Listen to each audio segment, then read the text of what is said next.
1526-yil 21 aprel tongi. Panipat kengliklari. Havoda og'ir sukunat, chang va o'lim hidi anqiydi. Bir tarafda Farg'ona vodiysidan chiqqan taqdir shamollari uni shu yerga yetaklagan Zahiriddin Muhammad Bobur. Uning ortida bor yo'g'i 12 ming sodiq navkar turibdi. Ro'parasida esa Dehli sultoni Ibrohim Lodi. Uning ortida 100 minglik devdek qo'shin va 1000 ta dahshatli jangovar filsaf tortgan. Nisbat 1 ga 10.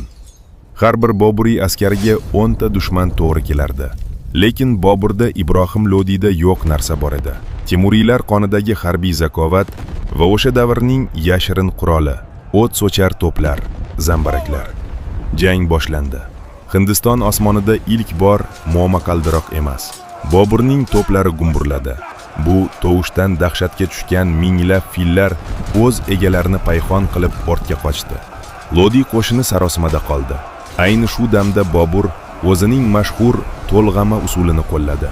Uning yengil va tezkor otliqlari dushmanni ikki qanotdan yarim o'y shaklida o'rab oldi.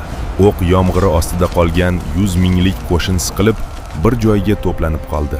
Ular o'z sonining ko'pligidan emas, tartibsizligidan mag'lub bo'layotgan edi. Bobur qo'shini soat mexanizmidek aniq ishladi. Bu shunchaki qirg'in emas, bu oliy darajadagi harbiy san'at edi. Yarim kun, atigi yarim kun ichida 12 ming askar 100 minglik qo'shinni tiz cho'ktirdi. Panipat tuprog'ida Ibrohim Lodi halok bo'ldi. Ammo shu tuproqda 300 yildan ortiq hukm suradigan buyuk Boburiylar saltanati unib chiqdi. Bobur bu g'alabani qilichining kuchi bilan emas, aql zakovati va irodasi bilan qo'lga kiritgan edi.